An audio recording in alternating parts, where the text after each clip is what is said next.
Bonjour à tous, petite présentation de la réunion du 30 novembre 2024. Un petit rappel pour ceux qui étaient là. Pour ceux qui n'étaient pas là, vous avez une présentation là qui va être plus ou moins complète.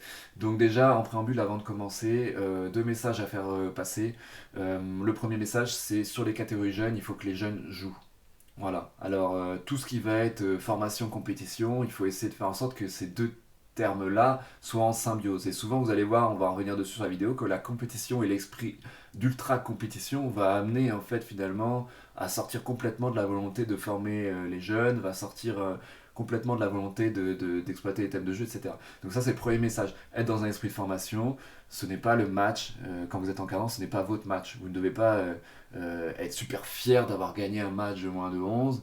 Là où vous serez fier, c'est quand dans 4, 5 ans, 6 ans, vous recroiserez vos jeunes et qu'ils auront continué à faire du sport ou à faire du hand et qu'ils auront pourquoi pas atteint un niveau de jeu leur permettant de s'amuser ou pourquoi pas un très très bon niveau de jeu. Ça, c'est la fierté qu'on peut avoir. Mais la fierté du moment de dire j'ai gagné mon match de moins de 11, il faut essayer de s'en éloigner parce que c'est ça qui amène à laisser des jeunes sur le banc ne pas jouer. Donc les jeunes qui sont sur le banc, s'ils ne jouent pas, c'est parce qu'ils ne vous donnent pas ce que vous attendez d'eux. Mais s'ils ne jouent pas, le fossé va se creuser avec ceux qui jouent plus et du coup ils ne vous donneront jamais ce que vous attendez d'eux. Donc il faut trouver un juste équilibre entre formation et compétition. Et la deuxième chose, mais qui est en lien avec ça, c'est qu'il faut essayer de fixer des règles de fonctionnement dans un groupe. Et message à faire passer aussi, il y a beaucoup de problématiques en tribune notamment de parents qui donnent des consignes, il faut l'interdire totalement. Les parents ne doivent pas parler avec les jeunes pendant le match, ce n'est pas leur rôle. Ils doivent encourager l'équipe, voilà, encourager leur enfant s'ils veulent, mais encourager l'équipe, et ils ne doivent pas passer de consignes. Pourquoi? Et vous d'ailleurs, pareil, vous devez faire attention de ne pas téléguider comme si vous aviez une manette de PlayStation à la main, parce que les intentions, le jeune va les construire par rapport il va construire ses repères en fait en faisant des erreurs. Donc si les parents en tribune disent à l'enfant fais une passe, éloigne-toi, rapproche-toi, va l'attraper, fais ci, fais ça, alors que déjà c'est pas d'une pas leur rôle, c'est donc un manque de respect vis-à-vis des encadrants, et en plus ils ne connaissent pas un petit peu l'esprit de projet de formation de l'équipe, du club, de la sélection, de machin, de trucs, peu importe le contexte dans lequel on est, ça n'est pas positif. Et vous pareil, quand vous dites à un enfant tire au moment où il doit faire le choix de tirer ou de passer, vous avez fait le choix à sa place. Donc il ne construit pas cette intelligence-là. Donc il faut être vigilant de ça. Ça peut arriver par moment pour pousser un jeune qui a du mal à prendre l'initiative de dire vas-y, va tirer, vas-y, vas-y, vas-y. Mais il ne faut pas tomber dans l'excès par rapport à ça. Voilà, c'était le message en préambule que je voulais donner. Attention à faire fonctionner en symbiose formation et compétition. La gagne absolue a des défauts, on le verra tout à l'heure, et à bien cadrer un petit peu le fonctionnement de votre équipe pour éviter que les jeunes se retrouvent sous la pression des fois des familles vis-à-vis de leurs résultats et notamment du nombre de buts marqués, etc. etc. Donc, ce que je voulais avant tout, c'est définir donc, dans les thèmes de jeu ce qu'est la récupération active. J'ai cherché une définition, j'ai pas trouvé, donc j'en propose une, elle vaut ce qu'elle vaut, une intention collective visant à provoquer la récupération du ballon. Qu'est-ce qui est important dans cette définition? Pour moi, c'est la notion de provocation. La notion de provocation, pour moi, elle amène à la notion de jeu. Je te provoque, je provoque ta perte de balle, je m'amuse avec toi pour que tu rates, pour que tu échoues, pour que tu fasses le plus difficile, etc. etc. Donc elle amène à la notion de jeu, et on est avec des enfants. L'enfant, il doit s'amuser à défendre. Si vous dites à vos enfants, on fait une situation à 2 contre 2, qui va en défense, et vous tendez les chasubles, vous allez voir, personne va y aller. Et c'est de notre faute, c'est parce qu'on ne valorise pas assez la défense. Quand vous voyez un comportement qui a permis une récupération du ballon, il faut le valoriser. Alors, soit quand vous comptez les points, par exemple, vous mettez un point quand il y a but de l'attaque, un point quand la balle est récupérée par la défense, par exemple, hein, donc vous valorisez. Et puis quand vous avez un jeune qui a fait le comportement que vous voulez en défense et qui a permis la récupération du ballon parce qu'il est sorti de 9 mètres, parce qu'il a été piégé, parce qu'il a été empêché une passe qui a provoqué une grande passe et une perte de balle, etc. Sauter sur l'occasion pour l'applaudir devant tout le monde, parce que les enfants ils cherchent la reconnaissance et qu'aujourd'hui la reconnaissance ils l'ont surtout par le nombre de buts marqués. Et ça, c'est un problème parce que la passe décisive, c'est important. Moi, je vois beaucoup de tribunes où on applaudit un buteur qui est tout seul à 6 mètres, qui a plus qu'à marquer parce que le copain d'avant, il a fait un gros duel, il a tiré le deuxième joueur, il a fait une sortie de balle magnifique. Et lui, il sera jamais acclamé, il sera jamais encouragé. Donc il faut qu'on prenne du recul par rapport à ça, par rapport à la compétition, et valoriser cet aspect défensif, le travailler à l'entraînement, parce qu'on voit beaucoup plus de travail sur l'attaque, sur les compétences savoir-faire individuelles, offensif que défensif. Et il faut valoriser ça. Et cette notion de jeu, elle est importante. Si vous voulez que vos jeunes prennent le chasuble et vous disent ouais, moi j'y vais, j'y vais, j'y vais, il faut qu'ils s'amusent à défendre. Donc si vous leur demandez de rester les fesses à 6 mètres, à attendre ce qui se passe, juste en se mettant entre le ballon et la cible, sans avoir aucune intention de récupérer la balle, ils vont s'ennuyer en défense et ils ne voudront pas y aller. Il faut qu'ils comprennent aussi que pourquoi pas, quand ils défendent bien et qu'ils récupèrent un ballon, bah c'est un but tout cuit aussi derrière, pour leur équipe ou pour eux-mêmes. Donc les comportements typiques positifs qu'on va observer sur l'intention collective de récupération de balle, ça va être des comportements de dissuasion. La dissuasion, c'est quoi? C'est tout simplement quand j'empêche un joueur de recevoir le ballon, que je gêne la passe en fait vers un joueur. Donc ça va permettre de provoquer une grande passe. Par exemple, je vous donne un exemple concret, l'arrière gauche à la balle, il y a un défenseur qui monte sur le demi-centre, l'arrière gauche ne peut pas donner à son demi-centre, la balle vient de l'ailier, il va avoir tendance à faire une grande passe par exemple à l'arrière opposé ou à l'ailier opposé par exemple, ou des fois à piétiner sur place, à faire un marché parce qu'il va être en panique. Donc ça c'est quand même très intéressant. Donc là on a joué, on s'est amusé. Ah ouais t'as la balle, attends je vais empêcher la passe la plus facile pour t'obliger à faire la passe plus difficile et la balle à récupérer. Si vos gosses récupèrent la balle comme ça, il faut sauter sur l'occasion pour les valoriser et valoriser ce type de comportement. Donc ça va permettre la perte de balle si la passe est ratée, ça va permettre l'interception parce que peut-être la passe en cloche, il y aura un joueur rapide, hein, vous aurez mis un joueur assez rapide à l'opposé qui sera en capacité de sauter sur l'occasion pour intercepter la balle. Et au pire, même si la balle arrive dans les mains de l'arrière droit par exemple à l'opposé, et ben le ballon aura été freiné. Essayez de prendre une balle en course sur une balle qui vient en cloche, bah, vous verrez que c'est pas possible. On est obligé d'attendre la balle quand elle vient en cloche par-dessus. Et puis on peut aussi amener le joueur finalement qui est un peu en crise à utiliser son dribble. Voilà, ce qui peut être potentiellement intéressant aussi. Les comportements typiques, on va avoir aussi une prise d'information sur le ballon et mon adversaire direct, tout en me plaçant en obstacle à la progression vers la cible. On va le voir un petit peu sur les schémas tout à l'heure, mais ça s'oppose à la stricte, d'accord, ou à la défense sans aucune intention, qui va être une défense d'attente, où on va simplement se contenter de flotter avec à 5 derrière, à faire un mur, ce qui n'est pas dans les thèmes de jeu. Donc la strict, c'est quoi? La strict, c'est quand j'empêche un joueur de jouer. Mais quand j'empêche un joueur de jouer, encore une fois, si je me trouve dans un esprit de formation, hein, c'est parce que j'ai considéré qu'il y en avait un qui était meilleur que les autres et qui risquait de me faire perdre mon match. En faisant ça, je ne vais pas forcément empêcher le joueur qui attaque de progresser. Parce que ce joueur-là qui va être pris en strict, bah finalement, il va construire des choses. Il va construire du démarquage, il va faire du travail de feinte, il va faire semblant d'aller à un endroit pour accélérer de l'autre, etc., etc. Le joueur que vous empêchez de progresser surtout le plus quand vous mettez une strict, ou quand vous êtes dans les comportements stricts, c'est votre défenseur. Parce qu'il n'y a rien de plus facile que de garder juste un joueur et puis tu restes dessus, quoi. Donc ça, et on voit des trucs même très excessifs, avec des joueurs qui regardent les pieds du joueur en face. Alors ça, c'est des consignes qui sont données en départemental, surtout hein, sur les niveaux seniors. Jamais regarder les pieds d'un joueur va l'empêcher de courir. Il est déjà trop tard, en fait, après. Donc ce qui est important, c'est de trouver la bonne distance. Donc là, ce qu'on va chercher à faire, c'est toujours faire en sorte que nos jeunes, même s'ils sont en prise en charge d'un vis-à-vis, prennent l'information également sur le ballon et sur le rapport de force. C'est-à-dire, mon copain qui est à côté de moi, est-ce qu'il est capable de gagner le duel face à son vis-à-vis? Ou est-ce que je me prépare à défendre avec lui, à l'aider si besoin? C'est ça qui va être important. Le défenseur vient perturber le porteur de balle. Alors, c'est ce qu'on appelle le terme de harcèlement. Moi, j'évite de l'utiliser parce que je pense qu'il faut qu'on sorte de l'utilisation de ce terme-là qui a une connotation quand même négative dans la société d'aujourd'hui. Donc, moi, je parle plutôt de perturber le porteur de balle, le gêner, le perturber, donc pour essayer de le mettre un petit peu en crise sur sa passe. Voilà, donc ça, c'est des comportements qu'on va voir également beaucoup. Des déplacements défensifs dans la profondeur, les pas chassés. Si vous êtes amené à travailler les pas chassés à l'entraînement, c'est que vous ne faites pas du handball.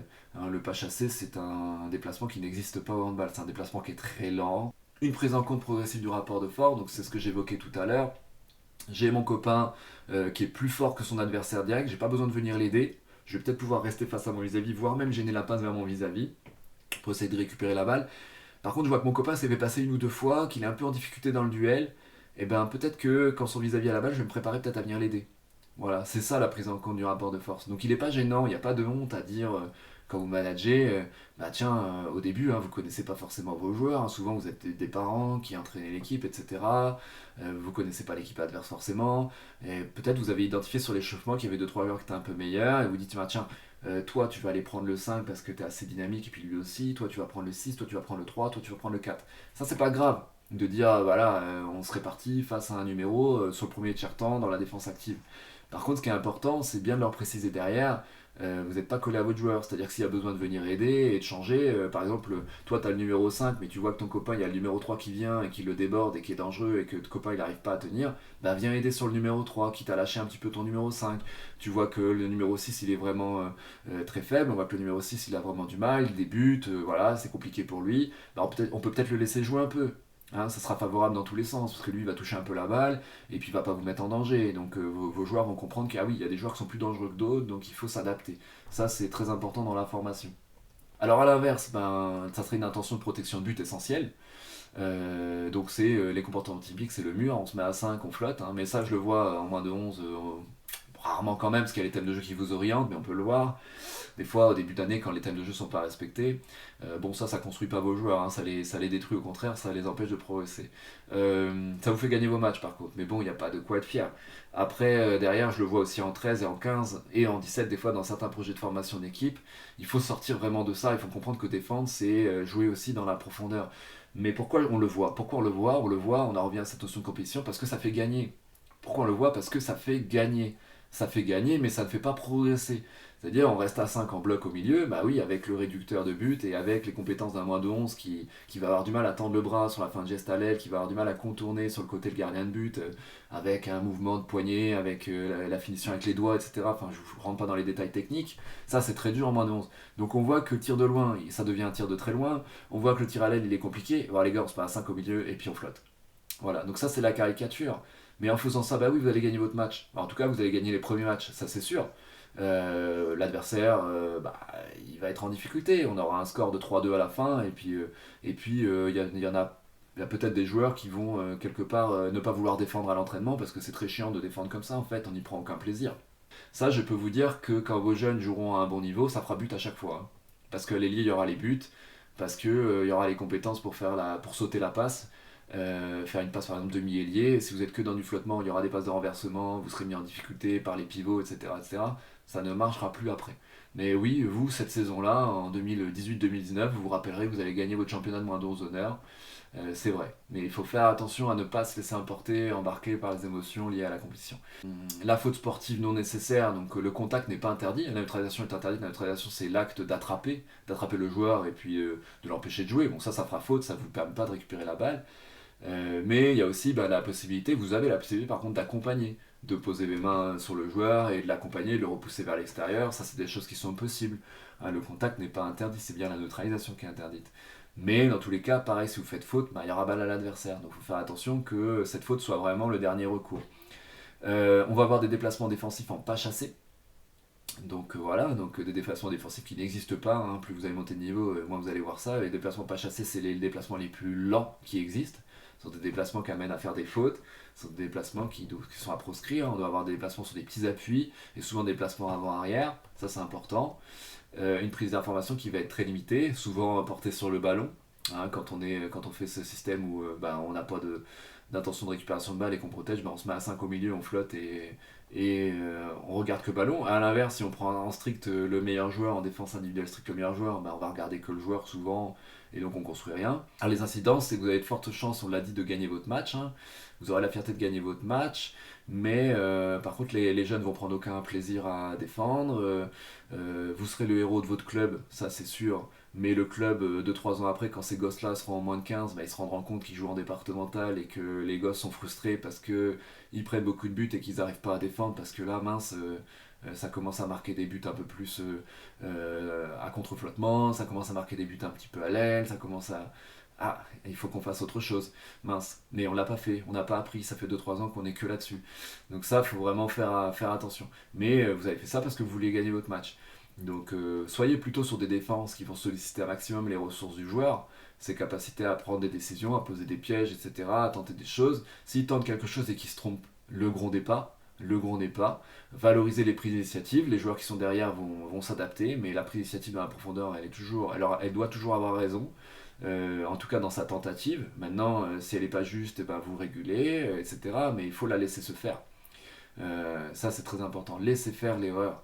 Laissez faire l'erreur, c'est important. Voilà. Après, derrière, donc, je vais vous proposer des idées de thèmes de séance, puisque ces thèmes de jeu amènent certains comportements typiques défensifs en face, il va y avoir des séances à construire et des choses à travailler. Donc là, vous avez quelques idées de choses que vous pouvez travailler. Puisque la défense va chercher à gêner, perturber le porteur de balle, ce porteur de balle en attaque, vous pouvez lui faire travailler le débordement, la feinte. La feinte, c'est quelque chose qui est sous-coté pour moi, qui est pas assez travaillé sur ces catégories-là. Pourtant, la feinte, elle se ramène encore une fois à la notion de jeu. C'est très rigolo de travailler la feinte en moins de 11. Amusez-vous à faire ce type de jeu où vous travaillez sur je fais une feinte de passe, je déborde de l'autre côté. Je fais une feinte de course par là, puis je cours de l'autre côté. Ça, c'est très important. La dissuasion, donc le fait d'empêcher un joueur d'avoir la balle, va amener ce joueur à faire quoi? Bah, le joueur qui est dissuadé, si par exemple la balle est sur l'arrière gauche, le joueur, le demi-centre, si ça dissuade sur lui, si quelqu'un l'empêche d'avoir la balle, bah, il va être obligé de courir. Il va être obligé de se démarquer. Mais peut-être que même que le joueur qui est à l'opposé, qui est loin, qui se doute que la passe longue va être compliquée à exploiter, bah, il va peut-être se rapprocher, il va peut-être faire une course en ballot dans le dos du défenseur. Donc il va se passer des choses. On va peut-être venir aller jouer un peu plus sur l'extérieur, aller jouer le 2 contre 2 avec l'ailier, etc. etc. Il y a aussi la notion de la gestion des temps forts, temps faibles. Le temps fort défensif, justement, quand il y a ce piège qui est posé, on est sur un temps fort défensif. Les attaquants sont en crise de temps, ils ont peu de temps pour. Ils n'ont pas assez de temps pour faire les bons choix, bah peut-être que c'est sur ces moments-là qu'il va falloir calmer. Moi j'entends beaucoup sur les terrains calmer, calmer, calmer, calmer, justement sur des moments où il faudrait jouer vite. Et je vois beaucoup de joueurs jouer très vite, vite, vite, vite, vite, sur des moments où la défense pose des pièges, où le cerveau a besoin d'un petit peu plus de temps pour analyser et faire les bons choix. Donc ça c'est important, on va apprendre à gérer temps fort, temps faible. La défense nous pose des pièges, on garde la balle, on ralentit, on recule, on se réorganise, etc. etc. La densité pareil. Début de montée de balle, il n'y a pas beaucoup de densité. Comme si j'étais sur l'autoroute, il n'y a pas beaucoup de densité et surtout pas beaucoup de changement de direction aussi. Parce que quand je vais très vite, changer de direction, c'est dur. Alors évidemment, hein, le joueur qui est capable d'aller très vite et de changer de direction très vite aussi, c'est une pépite quoi. Hein. Mais c'est quelque chose de compliqué, compliqué. Vous roulez en centre-ville, vous n'allez pas rouler à 120. Donc s'il y a du monde, s'il y a de la densité, que vous vous approchez de la cible, qu'on arrive vers des plus petits espaces, il faut ralentir un petit peu. Il faut gérer les rythmes. Il faut ralentir un petit peu parce qu'on va avoir besoin de prendre des informations, de faire les bons choix, de changer de direction, etc. etc. Par rapport à la notion de profondeur défensive, eh ben, vous allez peut-être jouer à l'intérieur. Si ça monte, peut-être que vous allez faire, je sais pas, rentrer un joueur à l'intérieur en pivot pour essayer de faire redescendre, pour essayer d'exploiter, lui faire une passe, etc., etc. Alors, c'est quoi une défense de 3, c'est quoi une défense 3-2? Donc, c'est le contraire du foot. Hein. Au foot, quand on est en 4-3-3, on a 4 défenseurs, 3 milieux, 3 avant. Là, au hand, c'est l'inverse. Donc, une défense de 3, c'est une défense avec 2 joueurs devant, 3 joueurs derrière. Une défense 3-2, c'est 3 joueurs devant, 2 joueurs derrière. Donc, ça, c'est pour le lexique, pour bien s'entendre et qu'on parle tous de la même chose. Donc, dans les thèmes de jeu, il est noté que c'est une défense de 3 ou une défense 3-2. Il ne vous est pas interdit, et moi je vous conseillerais de faire les deux en même temps. On parle souvent du cas de la rentrée, mais qu'est-ce que je fais si ça rentre? C'est pas grave. Si à un moment donné, il faut l'accepter, il faut vous le dire 10 minutes avant que le match débute. Ah, il y a peut-être des moments, mes joueurs ils ont un peu de mal, ils ont tendance à redescendre. T'inquiète pas, je les ferai remonter après, mais il y a cette difficulté-là, ça n'est pas grave. Si à un moment donné, il y a un petit passage par une 1-4, parce qu'il y a un joueur qui a accompagné alors qu'il ne veut pas accompagner, etc. Ça n'est pas la fin du monde. Voilà, il faut aussi avoir une certaine tolérance par rapport aux erreurs, notamment sur certaines catégories, et par rapport à la sortie de ces thèmes de jeu sur des moments très très ponctuels de quelques secondes, etc. Voilà, mais il faut que ça soit quelques secondes. Quoi qu'il en soit, il n'y a pas forcément besoin de se retrouver en 1-4. Pourquoi? Parce que si vous avez une rentrée, euh, vous êtes en 2-3, vous avez deux joueurs devant, ça rentre. Bah, c'est pas grave, vous avez toujours deux joueurs extérieurs, deux ailiers plus ou moins, et un pivot à gérer. Donc les trois joueurs qui sont derrière, ils peuvent gérer. Donc je vais juste accompagner et je peux rester à deux devant. Et si je suis à 3 devant et qu'il y a un joueur qui rentre, bah, je vais le suivre. Du coup, je me retrouve à 3 derrière, 2 devant. Donc je suis toujours dans les thèmes de jeu. La seule problématique, c'est sur les très débutants où des fois vous avez tous les joueurs qui sont dans les 9 mètres et qui avancent. Dans ces cas-là, il faut avoir une tolérance. Évidemment que si tous les joueurs sont dans les 9 mètres, bah, tous les défenseurs sont dans les 9 mètres aussi. Donc ça, c'est plutôt au coach des attaquants de réguler pour qu'on soit vraiment qu'on puisse appliquer ces thèmes de jeu-là. Maintenant, appliquez-les. Ils sont mis en place, il faut les appliquer. Ça évite les conflits et on est vraiment dans un esprit de formation. Euh, Accompagner un joueur est possible, donc s'il s'agit d'une intention ponctuelle. C'est ce que je disais tout à l'heure, s'il y a deux joueurs qui rentrent dans les 9 mètres par exemple en même temps et qu'on accompagne, il n'y a pas de souci quoi. Une idée de préconisation, donc comme je le disais, une défense qui est adaptative, je vais vous montrer ça sur des schémas, qui passent de 2 devant à 3 devant, ou de 3 devant à 2 devant en fonction de la situation. En l'absence de neutralisation, puisque la neutralisation est interdite, moi je conseillerais plutôt de partir sur la défense à 2 devant au départ. Puisque la défense à 3 devant s'apparente plutôt à une défense 3-3. Là, vous le voyez sur le schéma. Si on rajoute juste un pivot et un défenseur, bah, on a une 3-3 quoi. Donc la défense en 3-2 est plutôt une défense qui est une défense homme à homme ou fille à fille. Donc ça va amener plutôt le combat, donc ça va amener plutôt la tentation du contact et de la neutralisation. Voilà, après ça peut être vraiment intéressant de le construire parce que ça responsabilise tous les défenseurs. Si vous êtes supérieur dans le rapport de force euh, avec vos défenseurs et que vous gagnez tous les duels face aux trois attaquants, bah, ça peut être intéressant de jouer là-dessus. Voilà, j'ai rien contre, c'est juste une proposition. Donc là, on parle de l'orientation. On a parlé de l'orientation tout à l'heure. On voit le petit bonhomme là qui est ici, qu'il est orienté pour voir le ballon et voir son adversaire direct. Comme repère, vous pouvez leur dire de pointer avec les mains l'adversaire direct et le ballon. Ça les oblige vraiment à être orientés correctement. Voilà. Donc ça va être la priorité, c'est que le joueur soit pas orienté pour voir que le ballon ou voir que l'adversaire direct. Si vous regardez que l'adversaire direct et que vous êtes collé à lui, très proche de lui, les appuis vers lui, c'est que vous êtes en strict. Voilà, grosso modo. Donc à partir de ça, derrière, on va proposer des exemples de projets. Et ça, c'est ce qu'on doit essayer de faire à l'entraînement. On commence à réfléchir à tiens, comment on peut... comment on bat une défense homme à homme. On bat une défense homme à homme par le déplacement des joueurs. Là, je vous apprends sans doute pas grand-chose. Vous trouverez ça dans, par exemple, le bouquin de Costantini qui commence à être un peu vieux, mais il y a toujours des choses qui sont bien réelles dedans, hein. C'est très clair que c'est par le déplacement des joueurs que je vais gêner le plus une défense homme à homme. Donc là, par exemple, on peut faire rentrer ce joueur extérieur. J'ai volontairement mis mes ailiers là, parce que souvent, comme ils ont compris, et les coachs ont compris qu'à l'aile là-bas c'était impossible de jouer, malheureusement on arrive à ces notions où il n'y a pas d'écartement. Bon. Donc on va avoir cette rentrée. Là, déjà, c'est intéressant parce que j'apprends à mes arrières à percevoir que je peux jouer avec le joueur dedans. Et ça, c'est dans la formation très riche. Hein, le jeu avec le pivot, souvent c'est une difficulté parce qu'on a tendance des fois dans la catégorie moins 13, moins 15 à mettre les plus débutants dedans, mais du coup en faisant ça on fait régresser et on ne fait pas progresser nos demi-centres et nos arrières parce que c'est quelque chose qui est important à construire. De la même manière avec les ailiers, il faut essayer d'avoir des fois des ailiers qui sont et des pivots qui sont les meilleurs joueurs de l'équipe parce que ça permet aussi aux autres joueurs à côté de se développer, de développer cette relation arrière-avant. Donc là on a ça, mais le joueur il risque de suivre aussi. Donc en faisant ça, vous devez faire comprendre à vos joueurs que en faisant ça, on a ouvert un espace vers l'extérieur qu'on va peut-être pouvoir essayer d'aller exploiter. Voilà, après le joueur gagnera ou gagnera pas, mais en tout cas on a construit un espace, on essaie de voir si on peut l'exploiter. Donc à vous voilà, de construire des situations comme ça, qui vont les amener un petit peu à réfléchir, ah si je cours là, le défenseur me suit, et s'il me suit on fait ça, s'il me suit pas on fait ça, etc. etc. Donc il va falloir être capable aussi de lire le rapport de force et de s'adapter. Ça, c'est très important. Et c'est pour ça qu'il faut éviter de téléguider. Et c'est pour ça qu'il faut éviter que les parents, déjà c'est pas leur rôle, ne doivent pas dire aux joueurs ce qu'ils ont à faire et que le coach ne doit pas tout de suite dire aux joueurs ce qu'il doit faire. Parce que là, ce qui est intéressant, c'est que le joueur qui est ici, là, sous ma flèche, il a un choix à faire.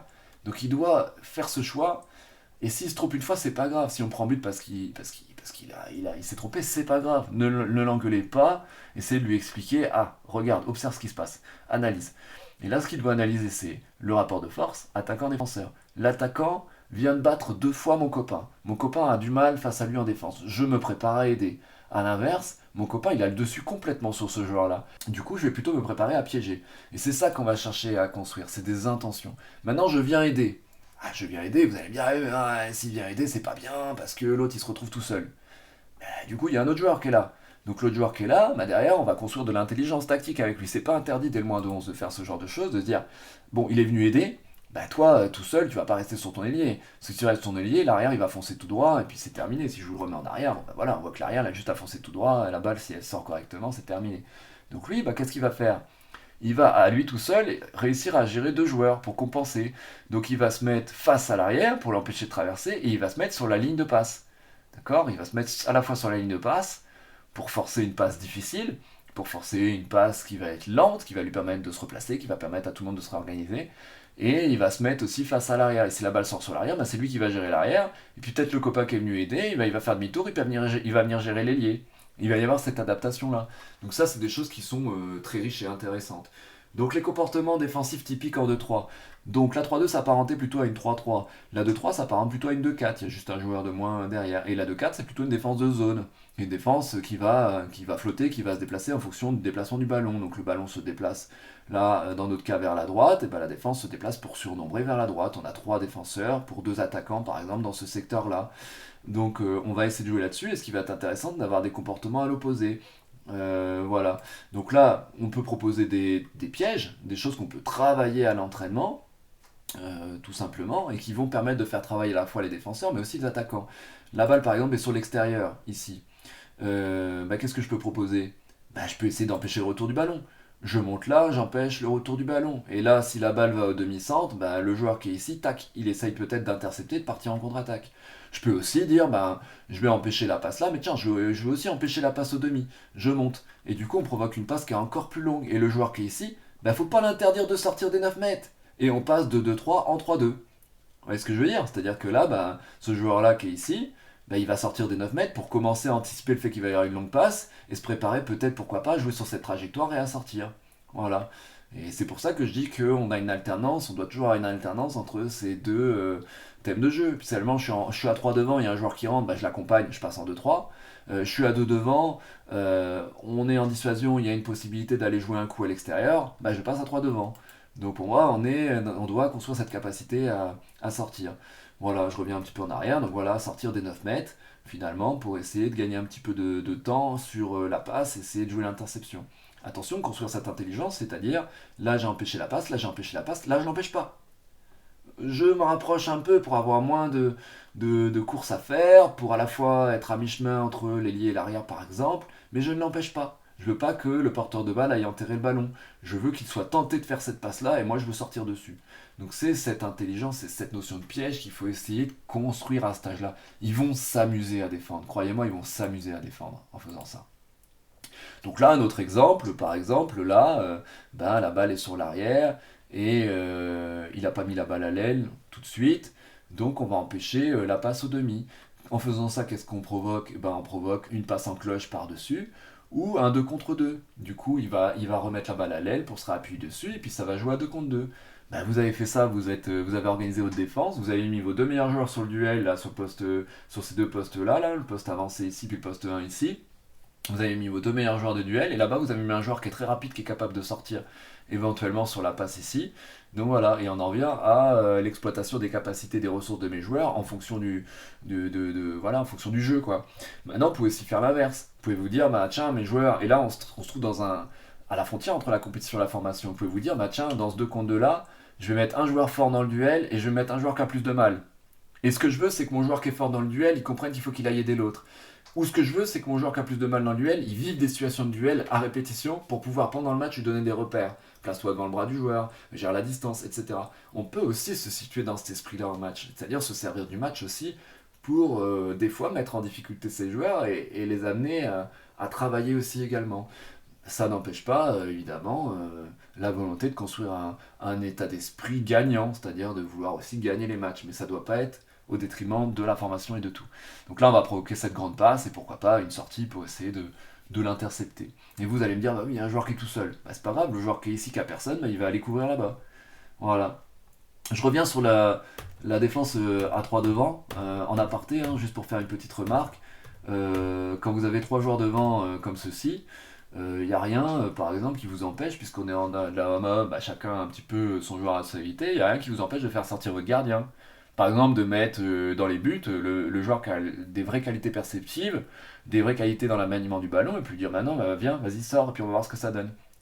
Parce que là, si chacun reste campé sur son joueur, le gardien il prend la balle, il y va, il trace, il va marquer. S'il est bon, qu'il manie bien le ballon, il va marquer. Donc voilà, il n'y a rien qui vous empêche aussi. À l'inverse, quand vous êtes dans cette situation de 2 devant, 3 derrière, de vous dire, pareil, mon gardien, je le fais sortir pour ajouter un joueur en attaque. Voilà, par exemple, mon joueur qui est demi-centre ici, je le fais rentrer en pivot, et puis mon gardien devient demi-centre, et puis j'amène un surnombre. C'est pas des choses qui sont impossibles. Ou alors, vous pouvez le travailler, ça serait d'ailleurs une bonne chose. Moi, vraiment, je vous conseille de le faire. Au moins, votre gardien, si vous êtes frileux à le faire sortir pour jouer en attaque, il n'y a pas de souci, c'est votre choix, il n'y a aucun problème là-dessus. Mais au moins, l'obliger à faire le début de la montée de balle, je pense que ça peut être une bonne chose. Parce que du coup, il prend des habitudes, ils prennent des habitudes de sortir de la zone, d'apporter une solution de plus et de monter la balle, en tout cas le début de la montée de balle à un de plus, quoi. Et après il fait le choix, il essaie de jouer dans le surnombre, à droite ou à gauche. Ça c'est des choses intéressantes. Voilà. Alors, le repli défensif, on en parle. Donc attention au formatage. Je vous donne un exemple de volleyeuse que j'ai vu en UNSS il y a 12-13 ans. Je me suis rendu compte d'un truc qui m'a vraiment marqué et je m'en rappellerai, je pense, toute ma vie. C'est que c'était une finale départementale handball. L'AS avait emmené que des volleyeuses à l'époque. C'était un établissement dans lequel j'étais surveillant à l'époque. Et en fait, j'avais donné un petit coup de main donc, au prof de PS. Et je me suis rendu compte que dans le repli, en fait, ces joueuses-là, qu'est-ce qu'elles faisaient? De manière intuitive, en ayant fait juste une séance de handball dans leur vie et sans avoir jamais travaillé le repli, bah, qu'est-ce qu'elles faisaient quand elles perdaient la balle? Elles cherchaient tout de suite à la récupérer. Et c'était des grandes sportives, hein, c'était des volleyeuses d'un très bon niveau régional. Euh, et du coup, voilà, il y avait des joueuses qui repliaient pour essayer de faire en sorte qu'il n'y ait personne dans le dos, et il y avait des joueuses qui étaient tout de suite à la reconquête du ballon. Nous, qu'est-ce qu'on voit comme caricature chez nos moins de 11? On ne voit plus cette phase de repli défensif. Je ne la vois pas. C'est-à-dire que je vois souvent euh, des joueurs qui viennent se replacer dans le dispositif du thème de jeu. Et je vois des fois des coachs qui râlent parce que y a des équipes qui ont compris qu'ils pouvaient replier quand même, hein, qui avaient un repli à faire, et du coup qui cherchent tout de suite à récupérer le ballon. Et il y a des coachs des fois qui disent: ah non, il faut que tu ailles te replacer en 2-3 en 3-2, t'es pas dans les thèmes de jeu là. Si, les thèmes de jeu n'empêchent pas le respect des différentes phases de jeu. Donc quand vous avez perdu la balle, il n'y a rien qui vous empêche, par exemple, qui vous empêche de dire à vos 2-3 joueurs qui sont proches de l'action d'essayer de gêner les passes proches, de s'opposer à la course du porteur de balle, et par exemple aux deux autres joueurs qui sont un peu plus éloignés de replier pour qu'il n'y ait personne dans le dos, d'avoir une vraie stratégie dans le repli, et puis de se donner des repères avant de se réorganiser sur le dispositif en se disant bah une fois que le milieu de terrain ou un tout petit peu plus loin est franchi par l'adversaire, bon bah on se replace. Voilà. Mais il ne faut pas squeezer cette phase de repli défensif qui est importante. Donc attention au formatage. Les joueurs ont tendance à reproduire ce qu'ils voient, et donc ce qu'ils voient c'est beaucoup surtout du handball départemental, régional, ou le handball à la télé où ça va à 300 km/h. Mais pendant ce temps-là, ils ne construisent pas vraiment cette malice de pouvoir reconquérir la balle, la repiquer, etc. etc. Donc attention à ne pas les faire replier des fois comme des fous à la zone, alors que même des fois l'adversaire, même sur un aspect énergétique, c'est pas bon parce que des fois l'adversaire ne court même pas et les joueurs ils reviennent en sprint. Donc il faut qu'ils puissent prendre aussi des informations dans leur repli, qu'ils aient des intentions aussi de reconquérir la balle ou de freiner la montée de balle.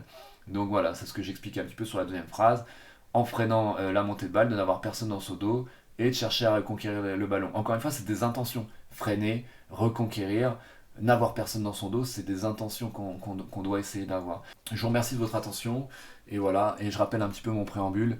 Poser un cadre en fait avec les familles pour qu'il n'y ait pas d'intervention des tribunes, c'est quelque chose qu'il faut prendre l'habitude. Si on prend l'habitude dès le moins de 11, derrière vous n'avez pas de problème en moins de 13, en moins de 15, en moins de 17. Ça va à l'encontre du jeune, ça les met mal à l'aise, ça va à l'encontre de leur progrès, et puis les gens sont pas dans leur rôle et s'habituent à pas être dans leur rôle. Habituez vos jeunes aussi des fois à ce qu'il y ait des fois des erreurs. De leur part, ce n'est pas grave, de la part des copains, de la part des arbitres. De la même manière, une erreur d'arbitrage, ce n'est pas grave. Il faut que les jeunes apprennent à être frustrés, il faut qu'ils apprennent qu'il y aura des injustices. Ça fait partie du jeu, il y aura des injustices. Hein, et je vois trop de jeunes qui sont frustrés dès qu'il y a un truc et qui sortent de leur match parce que l'arbitre à un moment donné il a donné la balle à la mauvaise personne. Et je vois des adultes aussi là-dessus d'ailleurs. Hein. Mais ça, c'est bah, une fois que c'est fait. Hein, une fois que le choix et la décision elle est faite, on peut rien y changer. Il faut juste apprendre aux jeunes à se rester concentrés sur le jeu. C'est la seule chose qu'on peut faire, c'est se concentrer sur soi-même. Donc ça c'est important. Et puis vous méfiez aussi de l'esprit de compétition. C'est leur match à eux. Donc voilà, de ne pas passer de notre temps à leur beugler dessus parce qu'ils ont raté, parce que sinon ils joueront plus, ils tenteront plus des choses. Accepter qu'ils se trompent, accepter qu'ils tentent des choses. Respecter les thèmes de jeu même si ça vous met en galère au départ parce que bah, vous avez bien compris qu'en restant à 5 en bas, ça vous permettait de gagner des matchs. Gagner des matchs c'est bien, mais la fierté que vous aurez la plus grande, c'est quand vous recroiserez vos joueurs dans 4-5 ans, qu'ils auront continué l'activité handball, qu'ils auront progressé à un niveau qui leur permet de se faire plaisir et pourquoi pas un très bon niveau de jeu également. Voilà. Merci à tous, à très bientôt, au revoir.